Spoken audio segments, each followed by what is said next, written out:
J'ai commencé ma carrière dans les télécoms et l'Internet dans les années 90, mais j'ai vite compris que ces deux industries demandaient des économies d'échelle trop importantes et des investissements en infrastructures élevés pour arriver à une rentabilité dans des délais acceptables. J'ai donc décidé, quelques années plus tard, de me lancer dans l'édition de logiciels et j'ai fondé, suite à pas mal de négociations, Capital Banking Solutions en fusionnant 3 petites boîtes œuvrant dans le domaine de la banque.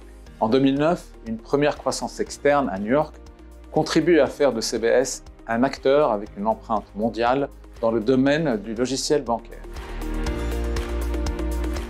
Capital Banking Solutions devient aujourd'hui un acteur global du marché des logiciels pour le monde bancaire. Nous éditons et intégrons des solutions bancaires innovantes pour plus de 150 clients en Europe et en Afrique, mais également au Moyen-Orient et en Amérique, dans plus de 50 pays. Nos solutions permettent aux banques et institutions financières d'opérer en utilisant nos logiciels de banque de détail, corporate et de banque privée. D'une part, CBS favorise l'inclusion financière.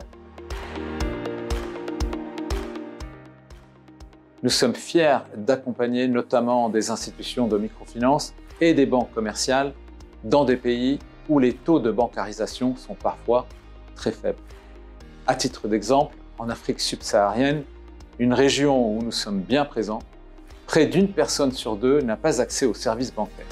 En 2023, nous avons lancé Capital Banker Microfinance pour rendre les services bancaires accessibles au plus grand nombre et participer ainsi au développement du tissu économique au bénéfice des hommes et des femmes, ces dernières étant souvent les principales bénéficiaires du microcrédit. Le paysage du secteur bancaire évolue rapidement et ces évolutions apportent leur lot de défis, mais aussi d'opportunités.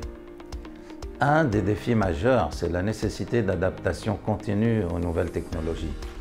Nous devons constamment mettre à jour nos produits pour intégrer les dernières avancées technologiques. Par exemple, l'intelligence artificielle, l'open banking, le cloud computing. La sécurité est vraiment un sujet critique. Nous devons protéger nos clients contre les cyberattaques et en même temps respecter les réglementations en matière de confidentialité et de protection de données. La moindre faille peut entraîner des conséquences graves, non seulement pour nos clients et les clients de nos clients, mais aussi pour nous. Nous avons engagé depuis plusieurs années un programme de certification de notre chaîne de production et de support, ce qui nous permet de respecter nos engagements contractuels. Un autre grand challenge concerne la conformité réglementaire. La réglementation dans le secteur bancaire est de plus en plus complexe. Nous devons nous adapter à ces réglementations en constante évolution. En fait, ces évolutions entraînent des modifications importantes de nos produits et de nos processus opérationnels. Nous devons par exemple nous conformer aux exigences strictes imposées par DORA. Cette nouvelle directive exige que nos clients renforcent leur capacité de gestion des risques numériques. Cette exigence se répercute sur nous. En tant que prestataire essentiel de services externalisés, nous devons mettre en place des plans de résilience et de continuité. En conséquence, nous devons réaliser régulièrement des évaluations de risques, tester nos systèmes en situation de crise et préparer des stratégies de réponse. Si je dois en citer encore un, je dirais que l'émergence des fintech est un challenge majeur. Nous devons non seulement rivaliser avec des acteurs traditionnels, mais aussi avec des startups agiles qui modifient le paysage concurrentiel de notre secteur. Nous sommes près de 400 employés, dont 35% de femmes. Nous sommes très conscients du fait que ces 400 collaborateurs experts sont la plus importante force de CBS. Nous avons donc mis en place des mesures pour que nos collaborateurs puissent grandir à nos côtés dans un environnement confortable.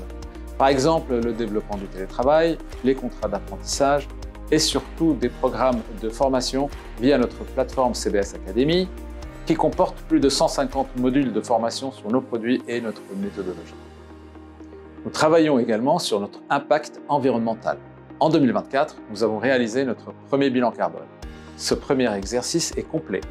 Il couvre bien sûr les émissions liées à nos consommations d'énergie, à nos déplacements, mais il nous a aussi amenés à analyser les consommations liées à l'utilisation de nos solutions bancaires pour avoir l'occasion d'être challengés sur notre approche des sujets ESG, nous répondons pour la première fois en 2024, avec l'aide d'une équipe spécialisée chez Ametis, au questionnaire EcoVadis, qui est l'un des questionnaires ESG les plus reconnus. L'idée est de se confronter tous les ans à ce cadre d'analyse pour nous engager dans une démarche de progrès continu, année après année. Nous travaillons aussi au renforcement de nos instances de gouvernance avec l'entrée récente d'un administrateur indépendant dans notre comité de surveillance.